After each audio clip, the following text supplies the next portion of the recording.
ఓం నమః శివాయ. నమో నారాయణాయ.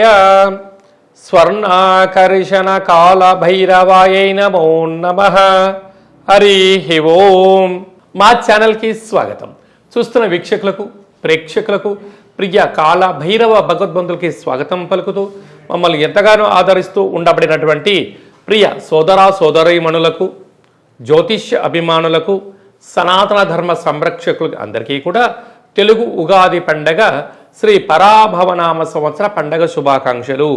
ఈ సంవత్సరం రాజు దేవగురు బృహస్పతి అవ్వడం వలన అందరికీ మంచి విద్యను, విద్యార్థులకు విద్యను, ఉద్యోగస్తులకు ప్రమోషను, వ్యాపారస్తులకు ధనాదాయము, రాజకీయవేత్తలకు అనేక రకాల పదవులు అలంకరిస్తూ నైపుణ్యంతో కూడుకున్న, ఆరోగ్యంతో కూడుకున్న ఐశ్వర్యాన్ని ప్రసాదించాలని మనం కూడా మనసారా కోరుకుందాం.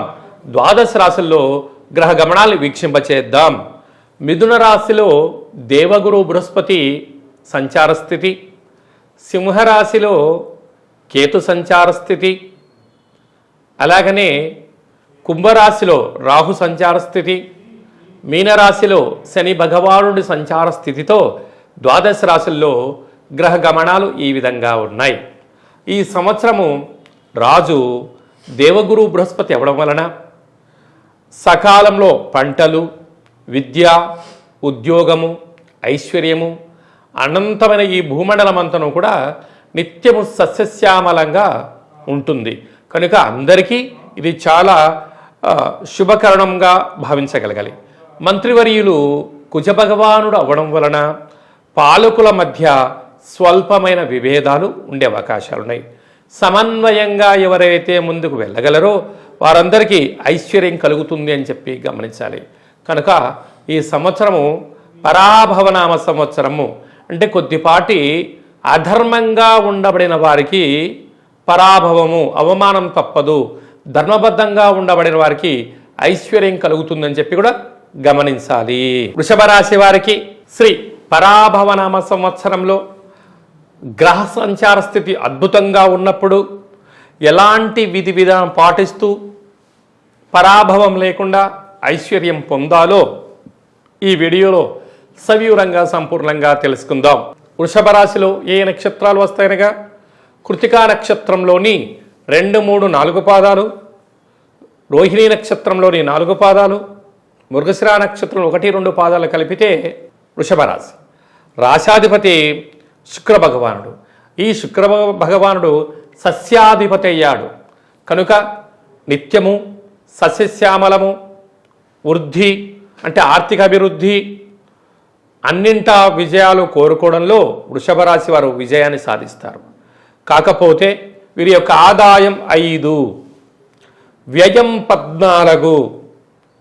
అంటే కారణం ఏమిటయ్యా అంటే గ్రహ సంచార స్థితి అద్భుతంగా యోగిస్తుంది, పట్టిందల్లా బంగారం అవుతుంది. ఇలాంటి కాల సమయంలోనే స్వీయ నియంత్రణ పాటించాలి. లేకపోతే మన కారు ఉంది, రోడ్డు ఉంది, ఎంత వేగంగా ఉంటారంటే అంత వెళ్తారంటే కుదరదు. కనుక దానిని అదుపు చేయడం చాలా కష్టమవుతుంది. కనుక అనవసరమైన ఖర్చులు పొంచి ఉన్నాయి. అధిక ఖర్చులకు వెళ్ళగలిగిన -9 వచ్చేటువంటి పరిస్థితి చాలా అధికంగా ఉంటుంది. కనుక ఎందుకనగా యోగం ఉన్నప్పుడే మనం దాన్ని జాగ్రత్తగా ఉండాలంట. మన పెద్దవాడు చెప్తూ ఉంటారు, ఎదిగే కొద్దీ ఒదిగి ఉండాలి, దీపం ఉండగానే ఇల్లు చక్క పెట్టుకోగలగాలి, యవ్వనము ఉన్నప్పుడే స్థిరచరాస్తులు సంపాదించాలి, ఆరోగ్యంగా ఉన్నప్పుడే ఆరోగ్యాన్ని కాపాడుకోవాలి అని చెప్పారు. కనుక వృషభ రాశి జాతకులు తప్పక పాటించాల్సిన మొదటి అంశం ఏమిటంటే స్వీయ నియంత్రణ, ఖర్చులు తగ్గించుకోవడం, సత్ప్రవర్తన, క్రమశిక్షణ, పెద్దవారు ఏదైనా చెప్తే వినడం, నేర్చుకోవడం చేయగలిగినట్లయితే అప్పుల పాలు కాకుండా ఉండే పరిస్థితి చాలా అధికంగా ఉంటుంది. అలాగనే రాజ్యపూజ్యం 5, అవమానం 4. కనుక ఇలాంటి కాల సమయంలో వీలైనంత వరకు ఎదుటి వారిని అధికంగా నమ్మడం కానీ, బ్యాంకు లావాదేవీలు ఓటీపీలు చెప్పడం కానీ, అతి నమ్మకం ప్రాణహాని అన్న పరిస్థితి కనపడుతుంది. కనుక 2వ స్థానంలో దేవగురు బృహస్పతి రాజు అవ్వడం వలన ధనపరమైన, గృహపరమైన, ఉద్యోగపరమైనటువంటి కార్యక్రమాలలో ఉన్నతమైనటువంటి విజయ మహోత్సవ కార్యక్రమాలలో మీరు విజయాన్ని సాధించబోతున్నారు. తృతీయాధిపతి చంద్రభగవానుడు ఇక్కడ విశేషమైనటువంటి యోగదాయకాన్ని కలిగిస్తున్నాడు.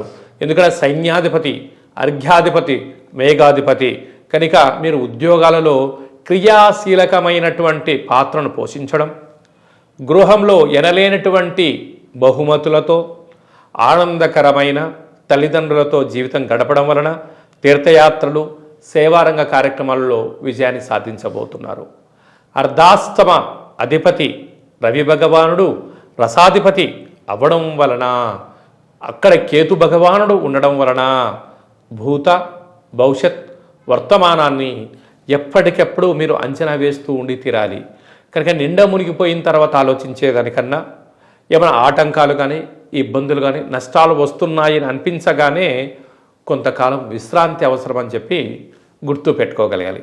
పంచమ స్థానాధిపతి బుధ భగవానుడు వీరికి ధాన్యాధిపతి అవ్వడం వలన వ్యాపార అభివృద్ధి, పుష్టికరమైన భోజనం, తృప్తికరమైన జీవితాన్ని పొందబోతున్నారు. 6వ స్థానాధిపతి శుక్ర భగవానుడు సస్యాధిపతి అవ్వడం వలన దయచేసి అప్పులు ఇవ్వద్దు, అప్పులు కూడా తెచ్చుకోవద్దు. రెండిటి వలన ఇబ్బందికరమే అని చెప్పి గమనించగలగాలి. 7వ స్థానాధిపతి కుజుడు మేషరాశి, వృషభ రాశికి వ్యయంలో ఉండడం వలన కనుక ప్రేమికులు చాలా జాగ్రత్తగా ఉండాలి. భార్యాభర్తల మధ్య అన్యోన్యత అవసరం, నమ్మకమే జీవన విధానం అవసరం అని చెప్పి కూడా మీరు గుర్తు పెట్టుకోగలగాలి. అలాగనే 8వ స్థానాధిపతి దేవగురు బృహస్పతి అవడం వలన కొద్దిపాటి శత్రుల భయం, చోర భయం, అగ్ని భయం పొంచి ఉన్నాయి. కనుక దయచేసి అబద్ధాలు ఆడవద్దు, ధర్మబద్ధంగా ఉండండి, ఆధ్యాత్మికంగా ఉండండి. లేకపోతే భారీ మూల్యం చెల్లించక తప్పదని చెప్పి జ్యోతిర్విజ్ఞానం తెలియచేస్తుంది. అలాగనే విశేషమైనటువంటి కుంభరాశిలో శని భగవానుని యొక్క రాశిలో రాహువు సంచారం చేయనప్పుడు కొన్ని రకాలమైనటువంటి వృత్తి, ఉద్యోగ, వ్యాపార కార్యక్రమంలో చేర్పులు, మార్పులు ఉండబోతున్నాయి. లాభస్థానంలో శని భగవానుడు అధిపతి గురువు అవ్వడం వలన సత్ప్రవర్తన, ఆధ్యాత్మిక చింతన కలిగిన వారికి ఇది చాలా మంచి సువర్ణపు యుగంగా భావించగలగాలి.